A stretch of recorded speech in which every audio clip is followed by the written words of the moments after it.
Film शुरू होती है और हम एक छोटे से घर में दो भाइयों को देखते हैं जिनमें से एक का नाम पेड्रो था। अचानक उन्हें पास के जंगल से गोलियों की आवाज आई, इसलिए वो फैसला करते हैं कि हम जाकर चेक करेंगे कि आखिर क्या माजरा है। पर उन्होंने सोचा कि इतनी रात को जंगल में जाना ठीक नहीं, तो सुबह का इंतजार करने का फैसला करते हैं। जैसे ही सुबह हुई वो अपने डॉग को लेकर जंगल में चले गए और छानबीन शुरू कर देते हैं। थोड़ी देर की खोज करने के बाद उन्हें एक लाश मिलती है, बहुत ही बुरी हालत में, क्योंकि उसे बीच में से काटा गया था। लाश को देखकर पेड्रो के भाई को इस जमीन के मालिक पर शक होता है, क्योंकि ये जमीन उसकी थी, तो इस आदमी को उसने ही मारा था। पर लाश देखकर साफ लग रहा था कि ये किसी इंसान का काम नहीं है। तभी इन्हें लाश के पास से एक सूटकेस मिलता है। उसे चेक करने पर अंदर अजीबोगरीब सामान और एक नक्शा था। नक्शे पर एक जगह निशान लगाया हुआ था। निशान को देखकर पेड्रो समझ जाता है कि ये तो पास ही में रहने वाली एक औरत का घर है। इसलिए दोनों भाई उस औरत के घर जाने के लिए निकल जाते हैं, ताकि इस पूरे हादसे के बारे में जान सकें और ये भी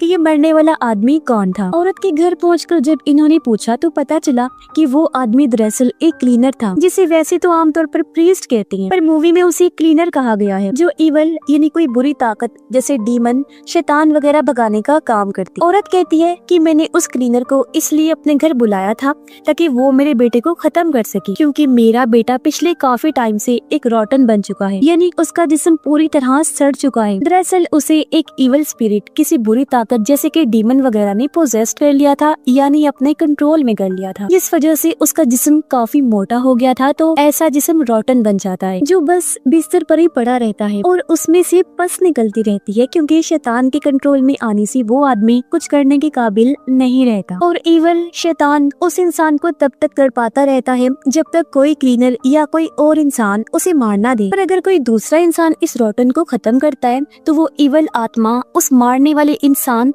और उसके आसपास जितने भी लोग होते हैं, उसकी फैमिली वगैरह, उन्हें भी पोजेस्ट कर लेता है। तब गुस्से में पेड्रो उस औरत यानी रॉटन की माँ से पूछता है कि तुमने इसके बारे में अभी तक किसी को क्यों नहीं बताया। जवाब में औरत कहती है कि मैंने 1 साल पहले इसकी खबर चर्च में कर दी थी और बस तभी से हम मदद का आज तक इंतजार कर रहे हैं, पर किसी ने हमारे लिए कुछ नहीं किया। लेकिन फिर भी पेड्रो औरत और उसकी दूसरी बेटी पर गुस्सा करता है, पर क्योंकि वो खुद भी तो कुछ कर नहीं सकते थे, इसलिए दोनों भाई पुलिस को इसके बारे में बताने के लिए पुलिस स्टेशन आ जाते। पर उल्टा पुलिस उनसे ही सवाल जवाब शुरू कर देती है। बातों ही बातों में पेड्रो की एक ऑफिसर से बहस हो जाती है। तब उसका भाई पेड्रो को रोकता है। पुलिस वाले कहते हैं कि हम फिलहाल आपकी कोई मदद नहीं कर सकते, पहले हम हेल्थ डिपार्टमेंट से इस बात को कंफर्म करेंगे कि वो रॉटन है या ऐसी किसी बीमारी की वजह से उसका ये हाल हुआ, और उस मरने वाले इंसान यानी क्लीनर को किसने मारा ये भी तभी पता चल पाएगा। उससे पहले हम कुछ नहीं कर सकते। दोनों भाई यहाँ जमीन के मालिक का नाम लेते हैं, क्योंकि क्लीनर की लाश उसकी जमीन से ही मिली थी और रॉटन का जहाँ घर था वो भी उसकी जमीन ही। पर पुलिस तो उनकी मदद करने को तैयार ही नहीं थी और उनके हाथ बस मायूसी ही लगती है, इसीलिए वो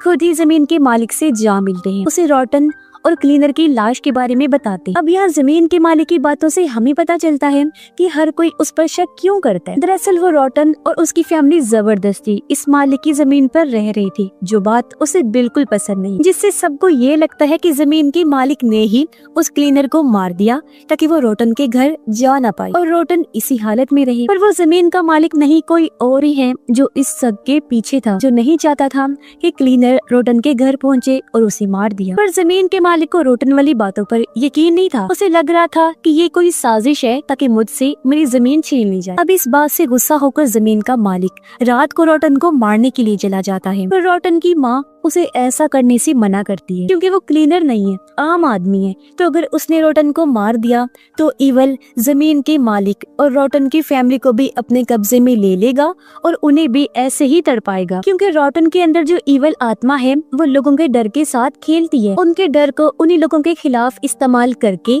उन्हें अपने कंट्रोल में करती है। अब जब जमीन का मालिक उसे मारने गया तो वो भी उसे मारने के लिए उकसाता है ताकि वो आजाद हो सके। रॉटन के अंदर का इवल उसे कहता है कि मार दो मुझे ताकि मैं बाद में तुम्हारी वाइफ के पेट में पल रहे बच्चे और सबको मार सकूं और अपने कब्जे में कर लूं। लेकिन यहाँ बड़ी मुश्किल से जमीन का मालिक खुद को कंट्रोल करता है और बाहर आकर अपनी गाड़ी में बैठ जाता है। सुबह जमीन के मालिक की माँ पेड्रो और उसके भाई को लेकर यहाँ आ गई थी, पर जमीन का मालिक ये ठान चुका था कि वो रॉटन के जिस्म को यहाँ से कहीं दूर ले जाएगा, जिसके लिए वो पेड्रो और उसके भाई की मदद मांगता है और वो दोनों भी राजी हो जाते हैं। इसलिए अब वो तीनों जैसे तैसे रॉटन की लाश को ट्रक में रखते हैं और उसे ठिकाने लगाने के लिए निकल पड़ते हैं। काफी दूर आने के बाद वो रोटन को फेंकने के लिए ट्रक से नीचे उतर गई और जब उन्होंने पीछे चेक किया तो ये देखकर उनकी होश उड़ गई कि ट्रक में तो रोटन का जिस्म है ही नहीं, जिससे वो समझ गई कि बीच रास्ते में एक बच्चा आ गया था। उसे बचाने के लिए जब हमने जोर से ब्रेक लगाई तो तब रोटन वहीं कहीं गिर गया होगा। अब जैसे भी हुआ, जमीन का मालिक तो यही चाहता था कि उसके जिस्म को ठिकाने लगा दिया जाए और अब वो काम होते ही वो तीनों अपने घर आ जाते हैं। सुबह जमीन के मालिक की वाइफ अपनी बकरियों को देखकर चिल्लाने लगती है। उसकी आवाज सुनकर वो बाहर आया। तब उसकी वाइफ बकरियों की तरफ इशारा करके एक अजीब बकरी दिखाती है जो उल्टी सीधी हरकतें कर रही थी और उसे ऐसे करते हुए जमीन के मालिक ने भी नोटिस कर लिया था। उसे देखने से साफ लग रहा था जैसे उसे शैतान ने पोजेस्ट कर लिया है, जो देखकर जमीन का मालिक बकरी पर गन तान लेता है और बकरी के हाव भाव देखने से लग रहा था जैसे उसके अंदर का इवल कह रहा है कि मुझे शूट करके मार दो, जिसके बाद मैं तुम्हारी फैमिली को खत्म कर दूंगा। और इस बार जमीन का मालिक अपने गुस्से पर काबू नहीं कर पाता और वो कर बैठता है जो उसे नहीं करना चाहिए था, यानी वो बकरी को सच में शूट करके मार देता है। यानी उसने वही कर दिया जो वो इवल चाहता था और अब एक जिस्म से आजाद होकर दूसरे में इवल जा सकता था। और अब वो चला जाता है जमीन के मालिक की वाइफ के जिस्म में। वो शैतान से पोजेस्ड होकर जमीन के मालिक पर कुल्हाड़ी से हमला कर देती है, जिससे उसकी मौत हो गई। ऐसा करने के बाद उसने अपने सर में भी कुल्हाड़ी घुसा दी और उसकी भी मौत हो जाती है। ऐसे उसने फिर अपने बच्चों को भी मार दिया और जमीन के मालिक की पूरी फैमिली मारी जाती है, जिससे हम समझ जाते हैं कि इवल शैतान की ताकत कितनी खतरनाक है कि उसने पूरी तरह एक दिमाग को कंट्रोल किया, जिससे पूरी फैमिली का खात्मा हो गया। उधर पेड्रो और उसका भाई अभी तक रोटन के घर ही थे। रात के टाइम उनके पास रोटन का भाई आकर कहता है कि आप यहीं रुक जाइए। वो उनसे मदद मांग रहा था और जमीन के मालिक की फैमिली के साथ जो हुआ वो सब भी बता देता है। अब पेड्रो के भाई को उस पर शक हुआ कि शायद इसे भी इवल ने पोजेस्ट कर लिया है, पर पेड्रो बच्चे को शांत होकर स्टोर में जाकर सोने का कहता है। जाने से पहले बच्चा उनसे कहता है कि बिजली की चीजों से दूर रहिएगा, ये आपके लिए अच्छा होगा। अब लड़के ने ऐसा क्यों कहा, इसका जवाब हमें आगे पता चलेगा।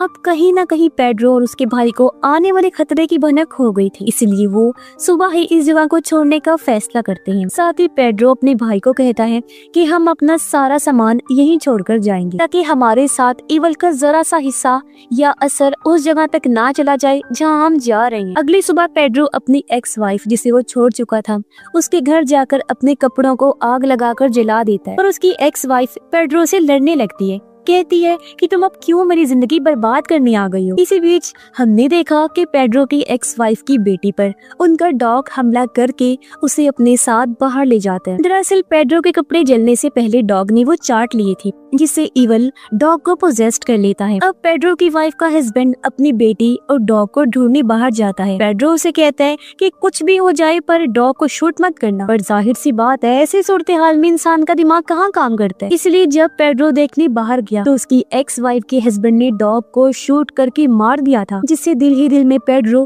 परेशान हो जाता है। यानी उसने वो कर दिया था जो उसे नहीं करना चाहिए था। फिर घर आकर पेड्रो हैरान और परेशान हो जाता है क्योंकि उसकी एक्स वाइफ की बेटी सही सलामत घर वापस लौट आई थी। बच्ची की माँ उसे जिंदा और सही सलामत देखकर काफी खुश हो जाती है, पर यहाँ बच्ची बड़ी अजीब बात कहती है कि अभी पापा गाड़ी से आकर आपको मार देंगे। ये सुनकर पेड्रो काफी घबरा गया।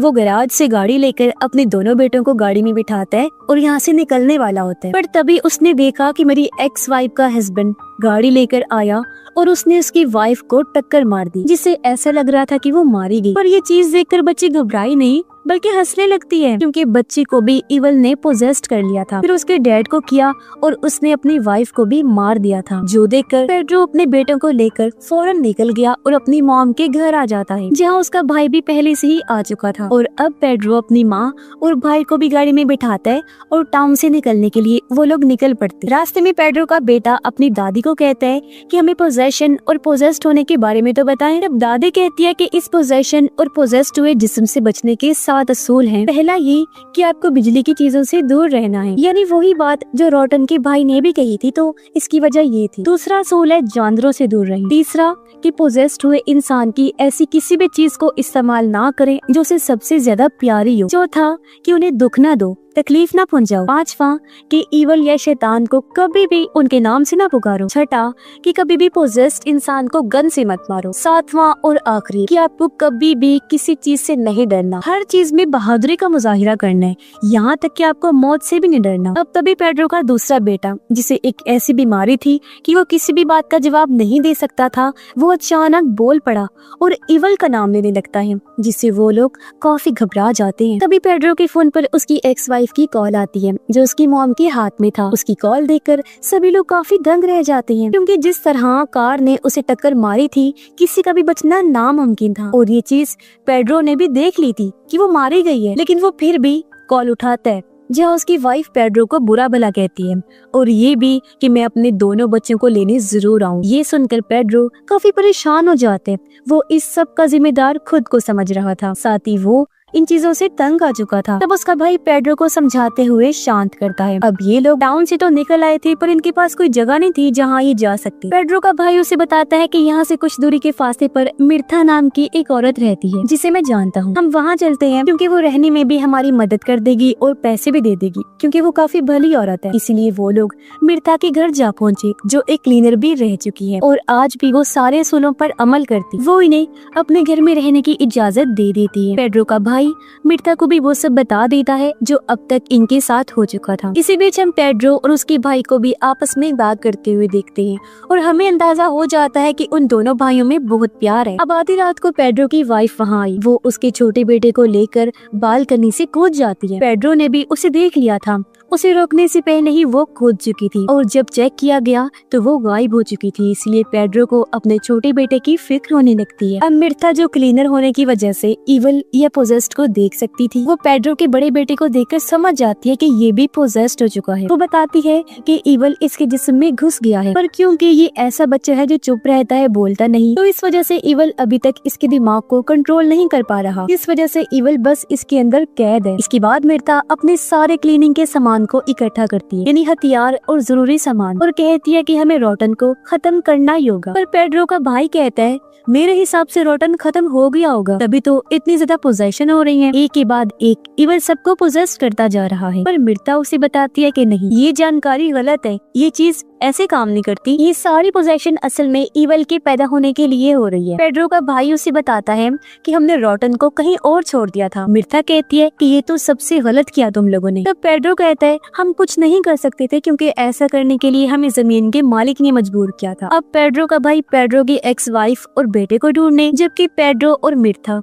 रोटन को ढूंढने के लिए निकल जाते हैं। अब उनका ये सफर काफी मुश्किल होने वाला था, क्योंकि ईवल की पोजेशन पूरे टाउन में फैल गई, जिसके साथ ही इनको सारे असूलों को भी मानना है। यहाँ मिर्था बताती है कि हम जिस भी चीज से डरेंगे, ईवल उसी चीज को हमारे खिलाफ इस्तेमाल करके उसी चीज से हमारा सामना करवाएगा। इसीलिए तुम्हारी एक्स वाइफ तुम्हारे बेटे को उठाकर लेगी, क्योंकि तुम उसी की वजह से डर रहे। अब रास्ते में मिर्था पेड्रो को अपनी कहानी बताती है कि मेरे हस्बैंड एक लालची इंसान, वो चर्च के नाम पर लोगों के साथ फ्रॉड किया करते थे। वो एक्ट्रेस को अपने काम के लिए हायर करके उनसे रोटन और ईवल की एक्टिंग करवाया करती थी। पर इसी बीच एक दिन असली पोजेस्ड वहाँ पर आ गया, जिसके बाद वो सुधर गई और उन्होंने क्लीनिंग शुरू कर दी, क्योंकि उनका पोजेशन ईवल और रोटन पर यकीन बन गया था कि वो होते हैं, और उन्हें डर भी लगने लगा था। फिर एक दिन मेरे हस्बैंड क्लीनिंग करने गए, पर लौटकर कभी वापस नहीं आए। और हाँ, आप ईवल या पोजेस्ड इंसान से दूर भी जा सकते हैं, इतना दूर कि आपको खुद भी पता ना हो कि आप कहाँ आ गए, जैसे कि मैंने किया। हर चीज छोड़ छाड़ कर मैं अकेली रहती हूँ। दूसरी तरफ हम देखते हैं कि ईवल ने पेड्रो के बड़े बेटे को पूरी तरह पोजेस्ड कर लिया है, और वो पेड्रो की मॉम से खाना मांग रहा था, जो चीज जाहिर है काफी अजीब थी। अब पेड्रो के भाई को भी पेड्रो की एक्स वाइफ सड़क पर चलती हुई मिल जाती है, जो भी पूरी तरह पोजेस्ड हो चुकी थी, और वो अपने छोटे बेटे का सर खा रही थी। ये देखकर पेड्रो का भाई गाड़ी उसे टकरा देता है, जिससे वो कुचली जाती है, पर इसमें उसकी गाड़ी का एक्सीडेंट होने की वजह से वो भी काफी जख्मी हो गया था। पेड्रो और मिर्था रोटन को ढूंढते हुए एक स्कूल के पास जा पहुंचे, जहाँ उन्हें सभी बच्चे अजीब हालत में बैठे हुए मिलते हैं, जिन्हें देख वो पेड्रो को चुप रहने का इशारा करती है, क्योंकि वो भी समझ गई थी कि इन्हें भी ईवल ने पोजेस्ड कर लिया है। इसी बीच हम स्कूल के चारों तरफ अजीब तरह की परछाई को भी नोटिस कर लेते हैं। तब एक बच्ची इनके पास आकर कहती है कि रोटन को मेरे डैड उठाकर घर ले गए हैं। दरअसल ये सारे बच्चे पोजेस्ड होने की वजह से उनके साथ झूठ बोल रहे थे उन्हें गुमराह करने की। पेड्रो और मिर्था को स्कूल के एक फ्लोर के नीचे बहुत सारे लोगों की लाशें मिलती हैं जिनको इन बच्चों ने ही मारकर यहाँ छुपा दिया था और इनके नीचे रोटन छुपा हुआ था। अब मिर्था अपना क्लीनिंग का सामान वहाँ पर सेटअप करती है और पेड्रो को कहती है कि वो नीचे से रोटन को बाहर निकाले। जब पेड्रो उसे निकालने वाला था तो इवल खुद को बचाने के लिए पेड्रो का दिमाग कंट्रोल करने लगता है और तो और उन बच्चों ने चालाकी से पेड्रो को कमरे में बंद कर दिया था। और जब पेड्रो बाहर झांक कर देखता है तो सब बच्चों ने मिर्था को मार दिया था जो उसकी लाश को घसीट कर ले जा रहे थे। ये देख पेड्रो को गुस्सा आ गया। वो दरवाजा तोड़कर बाहर आया और रोटन को मार डालता है। ये करने के बाद उसे लग रहा था कि मैंने हर चीज का खात्मा कर दिया है, पर ये इवल का खात्मा नहीं बल्कि अभी तो इसकी शुरुआत हुई थी, क्योंकि यही तो इवल या वो रोटन चाहता था ताकि ये जिस्म खत्म होने के बाद मैं आजाद हो सकूं। और अब उसका काम हो चुका था और अब इवल पूरी तरह अपने रूप में पैदा होकर पेड्रो के सर पर हाथ फेरता है, क्योंकि इसने ही तो पैदा होने में उसकी मदद की थी। और अब इवल पैदा होकर बाहर की दुनिया में तबाही मचाने के लिए चला जाता है, जहाँ वो और भी लोगों को पोजेस्ट कर देगा। और पेड्रो घर वापस आ जाता है, जहाँ दोनों भाई एक दूसरे के गले से लगकर दुख से रोने लगते हैं, क्योंकि वो समझ गए थे कि हमने हालांकि इतनी कोशिश की पर हम कुछ भी नहीं कर सकते अब, या कहीं कि उन्होंने अपनी हार पूरी तरह कबूल कर ली थी। और अब अगर ये इस जगह को छोड़कर जाएं भी तो कोई फायदा नहीं होगा, क्योंकि अब ये पोजेशन पूरे टाउन से फैलता फैलता शहर में भी फैल जाएगा, जो तेजी से इन्फेक्शन की तरह फैलने वाला था, जिससे वो लोग चाह कर भी छुटकारा हासिल नहीं कर सकती। तभी उनको याद आया कि हमने रोटन के छोटे भाई को स्टोर में छुपाया था। पेड्रो उसे बात करता है तब वो बताता है कि एक आवाज ने मुझे कहा था कि मैं उस क्लीनर को मारकर खा जाऊं, जिन्हें जिस आदमी की लाश इनको मिली थी उसे इसने इन्हीं रोटन के भाई ने मारा था। आगे वो कहता है ऐसा मैंने अपनी माँ के साथ भी किया, उन्हें भी मारकर मैं खा गया। पेड्रो अपने बेटे को आइसक्रीम खाने के लिए देकर नहाने चला जाता है और वो ये देखकर काफी हैरान रह गया कि वो निशान उसके माथे से जा ही नहीं रहा था जो उसे इवल ने दिया था, यानी वो निशान पक्का पक्का बन गया था। पेड्रो के बेटे को खांसी होने लगी और उसके मुंह से पानी और खून निकलने लगता है, जिसे पेड्रो साफ करने लगा। पर तभी उसने देखा कि उसके मुंह से मेरी माँ के बाल और लॉकेट निकल रहा है, जो देखकर वो डर गया, क्योंकि समझ गया था कि पोजेशन की हालत में मेरे बेटे ने अपने ही दादी को मारकर उन्हें खा लिया। ये देख पेड्रो के तो होश ही उड़ जाते हैं। खुद को संभालते हुए वो बाहर आया और इस सब से काफी दुखी हो जाता है। अब मैं आपको बता देती हूँ कि असल में ये इवल करता क्या है। तो वो किसी एक जिस्म को पोजेस्ट करके उसके अंदर पनाह ले लेता है और टाउन या शहर के लोगों को तब तक मारता रहता है जब तक कोई दूसरा आकर उसके इस पुराने जिस्म को खत्म नहीं कर देता जिसमें वो मौजूद होते हैं, जिससे वो किसी और जिस्म को पोजेस्ट करके उसके अंदर आ जाता है और फिर से लोगों को मारने का सिलसिला शुरू कर देता है, जो उसने इसलिए किया ताकि मरे हुए लोगों से वो ताकत ले सके और इतना ताकतवर बन जाए कि वो पैदा होकर सबसे ज्यादा पावरफुल बन जाए। जो चीज हो भी गई, जब सही मायनों में वो पावरफुल हो गया तो पेड्रो के हाथों उसने खुद को मरवा दिया और पैदा हो गया। दुनिया को तबाह करने के रास्ते पर चल भी पड़ता है, जहाँ अब बस उसका ही राज और कब्जा होगा। और इसी भयानक एंडिंग के साथ ही इस फिल्म की कहानी भी यहीं पर खत्म हो जाती है।